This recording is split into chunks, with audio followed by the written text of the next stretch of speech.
آج صبح جب بیدار ہوا تو حسب عادت تمام اخبارات پر نظر دوڑائی، سرخیاں پڑے، جید لکھاریوں کے کالموں کا جائزہ لیا، سیاہ نے لوگوں کے تبصرے پڑھے اور پھر اس نتیجے پر پہنچا کہ ملک خداداد پاکستان میں اس وقت حب الوطنی کا پارا آسمان کو چھو رہا ہے۔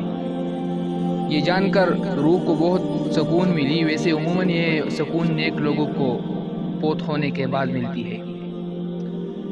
مولانا طارق جمیل کے انداز میں کہوں تو یہ وہ سکون ہے جو جنت میں ملے گی اور جس کا قد 130 فٹ ہوگا۔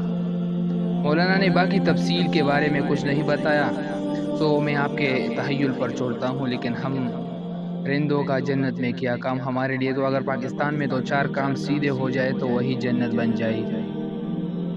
مصیبت مگر یہ ہے کہ اب شاید 2-4 کام سیدھے کرنے سے بھی بات نہیں بنے گی۔ اس دنیاوی جنت کا ہم نے وہ حال کر چھوڑا ہے کہ کوئی کرشمہ بھی شاید اسے ہماری زندگیوں میں ٹھیک نہ کر سکے۔ میں معذرت چاہتا ہوں کہ 14 اگست کو اس قسم کی مایوسی کی باتیں لے کر بیٹھ گیا ہوں، حالانکہ آج آزادی کی 75ویں سالگرہ ہے۔ سالگرہ والے دن تو بندہ دشمن کو بھی نیک تمناؤں کا پیغام بھجوا دیتا ہے۔ پاکستان تو پھر ہمارا ملک ہے، مگر میں کیا کروں، 14 اگست کا دن میرے اندر ایک عجیب قسم کی مایوسی پیدا کر دیتا ہے۔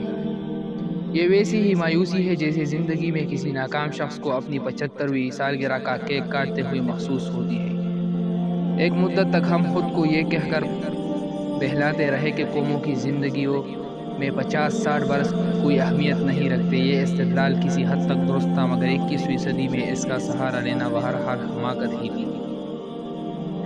یہ ٹھیک ہے کہ قومیں چند برسوں میں تشکیل نہیں پاتی، مگر آج کل دنیا میں ترقی کا ہر ماڈل دستیاب ہے۔ ہمیں صرف اس ماڈل کو نقل کر کے اپنے ملک میں لاگو کرنا تھا، مگر ہم یہ کام نہ کر سکے۔ اس کے مقابلے میں بھارت نے اپنے ہاں جمہوریت کا ٹوٹا پھوٹا ماڈل لاگو کیا اور ہم سے کہیں آگے نکل گیا۔ ہمارا حال تو ان سردار جی جیسا ہے جنہوں نے شراب نہ پینے کا عہد کر رکھا تھا، مگر ایک روز جب برداشت بالکل جواب دے گئی تو انہوں نے بوتل میز پر رکھی اور جیب سے سکہ نکال کر خود سے کہا کہ اگر ہیڈ آئے گا تو پیوں گا، ٹیل آئے گا تو نہیں پیوں گا۔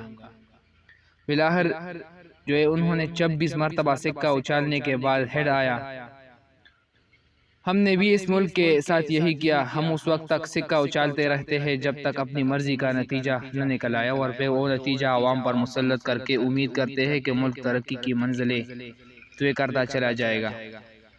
ایسا تاریخ میں کبھی ہوا ہے اور نہ آئندہ ہوگا۔ بات حب الوطنی کی ہو رہی تھی۔ ہماری حب الوطنی اب صرف 14 اگست کو مال روڈ پر بغیر سائلنسر کے موٹر سائیکل چلانے اور یوم آزادی پر ایک ٹویٹ کرنے تک رہ گئی ہے۔ چلیے اس میں بھی کوئی حرج نہیں اگر یہ بات ایک قانون عدم تضاد یعنی the law of non-contradiction کے مطابق ہو۔ یہ قانون بظاہر بے حد سادہ مگر حقیقت میں کافی باریک ہے۔ اس قانون کا مطلب یہ ہے کہ دو متضاد باتیں بیک وقت درست نہیں ہو سکتی، یعنی کسی بیان کو ایک ہی سانس میں درست اور غلط نہیں قرار دیا جا سکتا۔ گویا اگر ہم تسلیم کر لیں کہ ہمیں اپنے ملک سے محبت ہے تو اسی لمحے اس کی تردید میں یہ نہیں کہہ سکتے کہ ہمیں محبت نہیں ہے۔ اس قانون عدم تضاد کی خلاف ورزی کا مطلب حقیقت کا انکار کرنا ہوگا۔ اس لیے بقول ارسطو علم و دانش کے حصول کے لیے اس قانون پر عمل کرنا ضروری ہے۔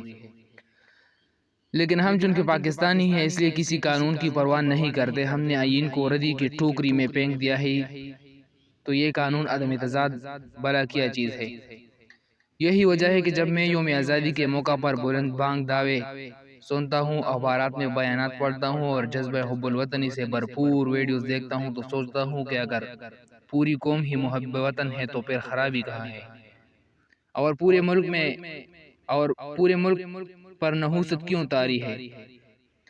اس سوال کا جواب قانون عدم تضاد میں پوشیدہ ہے۔ جس لمحے ہم حب الوطنی کا دعویٰ کر رہے ہوتے ہیں اسی لمحے ہم ٹیکس بھی چوری کر رہے ہوتے ہیں، ٹریفک کے اشارے کی خلاف ورزی بھی کر رہے ہوتے ہیں، کسی اقلیتی گروہ کو تضحیک کا نشانہ بھی بنا رہے ہوتے ہیں، کسی مزدور کی اجرت بھی دبا کر بیٹھے ہوتے ہیں، اور کسی سڑک کو روک کر وہاں تجاوزات کا انبار بھی ہم نے لگا رکھا ہونا ہے۔ ہوتا ہے، لہٰذا ایسے میں جب ہم 14 اگست کو اپنے گھر پر جھنڈا لہراتے ہیں یا یوم آزادی پر سبز اور سفید کپڑے پہن کر نکلتے ہیں تو حب الوطنی کا محض کوکلا اظہار ہوتا ہے۔ حب الوطنی کا اصل اظہار جو ہے آئین اور قانون کی پاسداری ہے۔ آپ اپنی قمیص پر قومی پرچم لگائے، بہت اچھی بات ہے، لیکن اگر آپ تاجر ہیں اور ٹیکس نہیں دیتے، مذہبی عالم ہیں اور معاشرے میں منافرت پھیلاتے ہیں، ڈاکٹر ہے اور مریضوں کو صفاقی سے ڈیل کرتے ہیں، تو پھر اس سے کوئی فرق نہیں پڑتا کہ آپ نے یوم آزادی کیسے منایا۔ آپ چاہے زار و قطار روتے ہوئے ملک کی سلامتی اور خوشحالی کی دعائیں مانگے، یہ قبول نہیں ہوگی، کیونکہ دو متضاد رویے بیک وقت درست نہیں قرار دیے جا سکتے۔ میں نے تو تہیہ کیا تھا کہ آج تنازنی سے کام لینے کی بجائے ہلکی پھلکی گفتگو کروں گا کہ آج پاکستان کی سالگرہ ہے، مگر مجھے یوں لگتا ہے جیسے میری روح کو سکون نہیں ملی۔ میں قیامت کا انتظار نہیں کر سکتا، لہٰذا کیا ہی اچھا ہو اگر مجھے دنیا میں ہی سکون مل جائے۔